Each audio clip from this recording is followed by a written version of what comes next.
All right, Shalom. First, let's start by saying all praise to Yahweh Shemel Shai, Bashim Kagadash, and double honors to the elders and the apostles that rule well, and salutations to the brothers that's doing the truth and sincerity.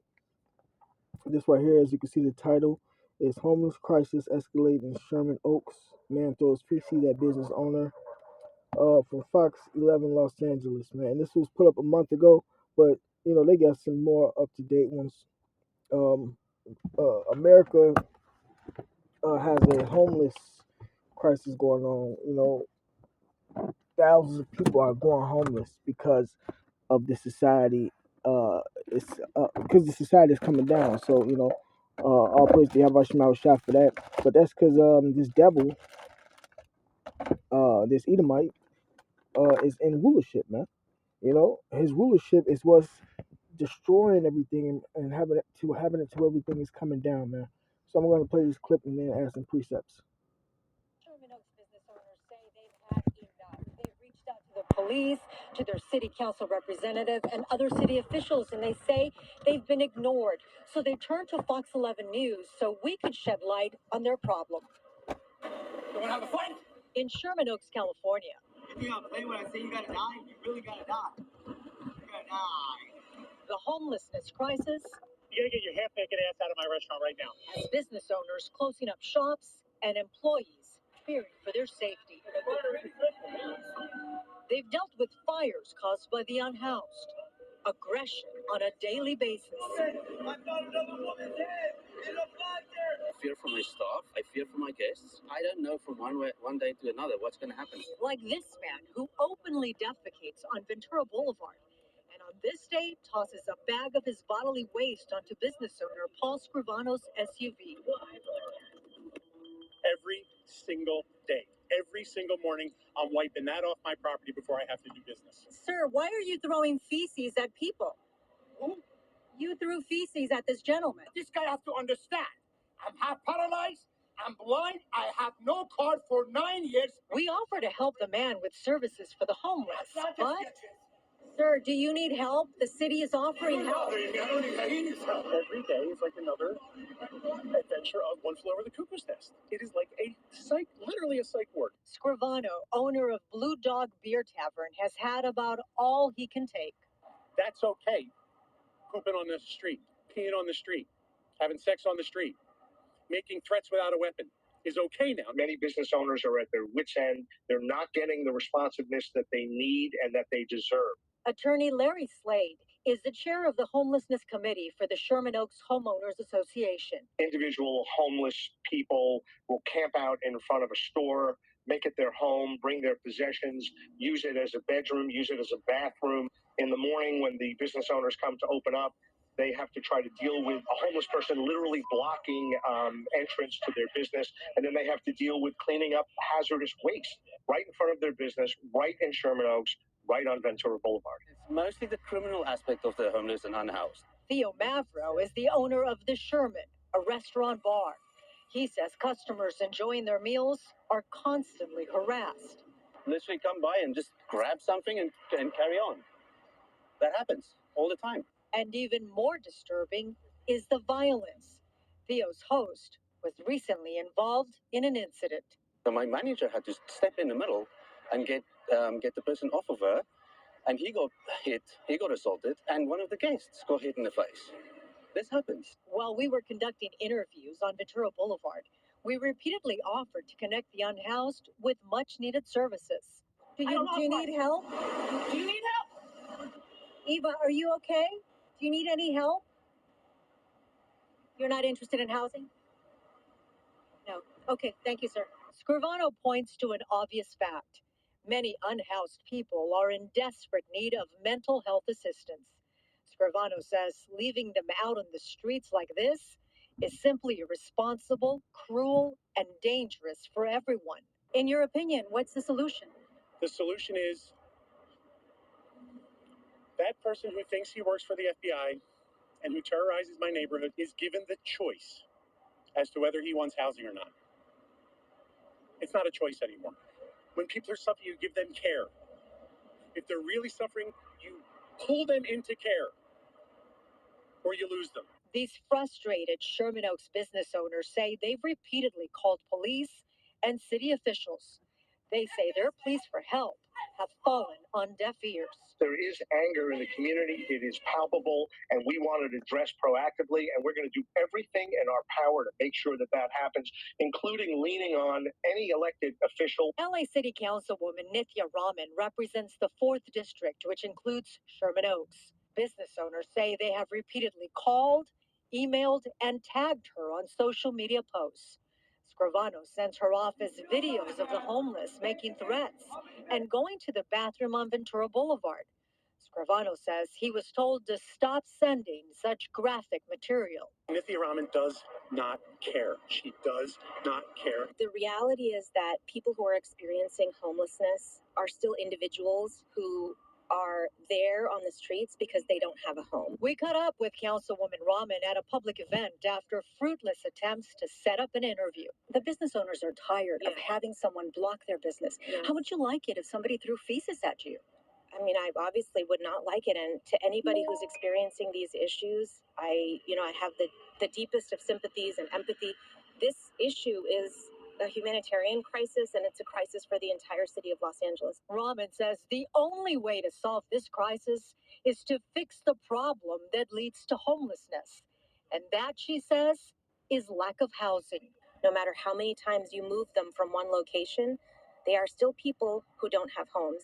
And so they're simply going to move down the street. Where's the compassion? Where is the compassion in leaving someone on the street when they clearly cannot help themselves in any way? And I don't believe that anyone who is suffering from mental illness should not be receiving the care that they deserve. But with only one mental health outreach team in the San Fernando Valley funded by the county, too many people are staying exactly where they are without any help.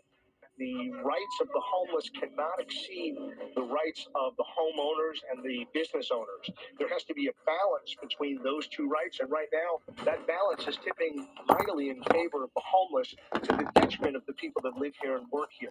We're not insensitive to these issues, but it's gotten to the point where it's beyond control, and something has got to give.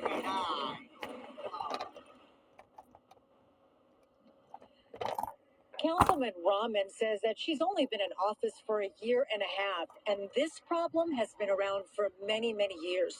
She says it cannot be solved with a magic wand. Alex, Christine, Marla. Gina, specifically, as we move forward from your reporting, did she say specifically what she's going to be doing to help those who are unhoused right there, and then also to help the business owners in the meantime?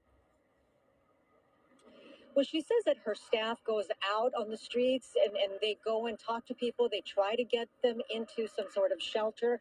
But she also puts the blame on the county. She says the county is responsible for providing mental health assistance to the homeless.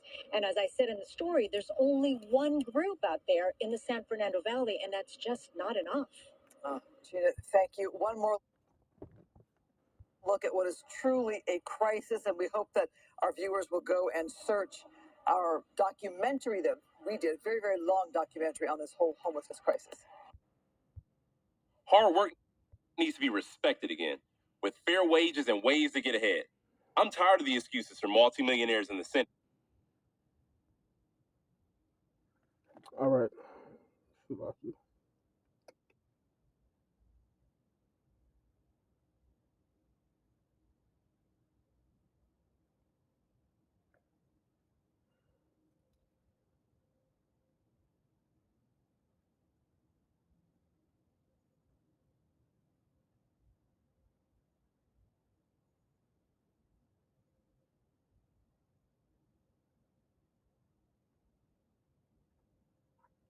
All right, Micah chapter 2, verse 1. Woe, meaning destruction, to them that devise iniquity and work evil upon their beds.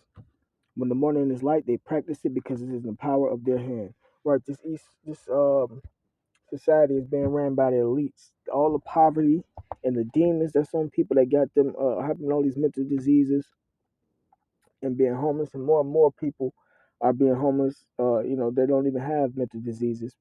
You know, it's because of Esau. He's taking all the jobs away. His society is coming down. All the jobs is going overseas. The money system is about to collapse, but this is happening all over the world right now, man.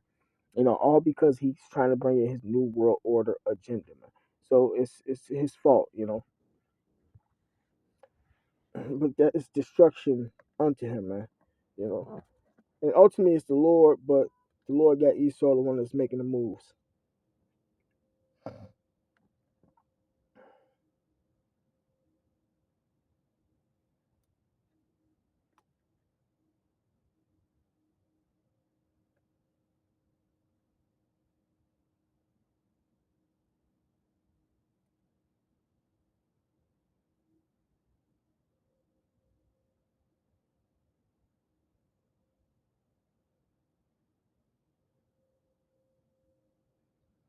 This is Proverbs chapter 29, verse 2. It says, when the righteous are in authority, the people rejoice. But when the wicked beareth rule, the people mourn. And who are the wicked? These white people, these Edomites, man. The elites, man. They running this world right now and got everybody mourning behind the situations and stuff that they're going through, man. But when the righteous are in authority, and the righteous are the Israelites eventually are going to be put back in authority, and all the nations are going to have to flow to Israel to get the law, statutes, and commandments, man, uh, um, to run themselves, man, because that's the righteous way that things are supposed to be.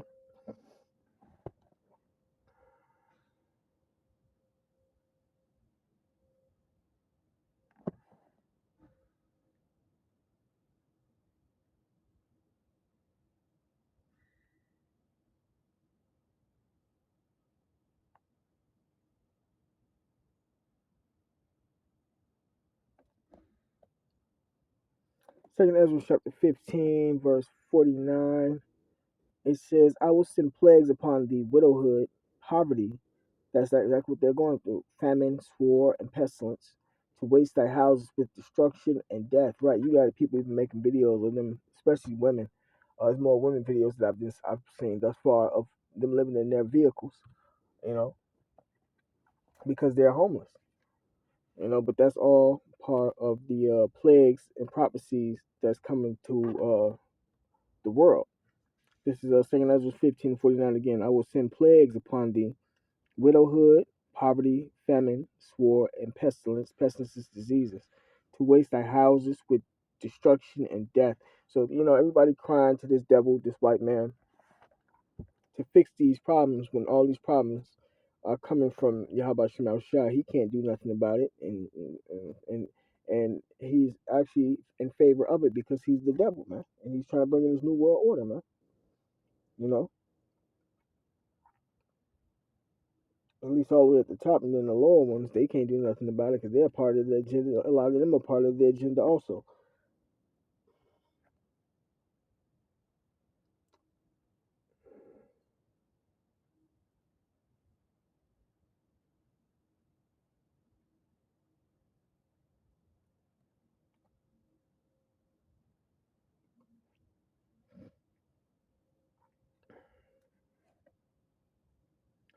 Sirach chapter 11, verse 14, prosperity and adversity.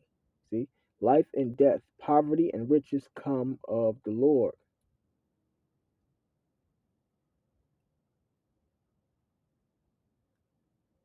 So it's all in Yahweh Shema Shai's hand on what's going on. And if you are wise, you will understand that's what's going on, and be rejoicing, and be lining up more and more each day because this society is coming down for some reason.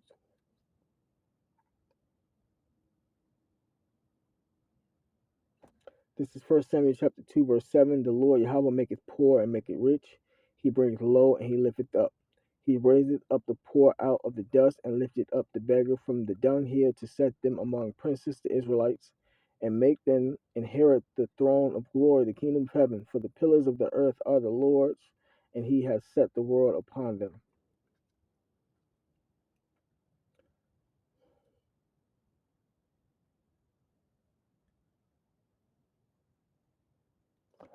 All right, I'm going to end it with that precept. With that being said, the powers, everything that's going on is being controlled by Yahweh Shema Shai, but he's using this devil to execute uh, what needs to be executed.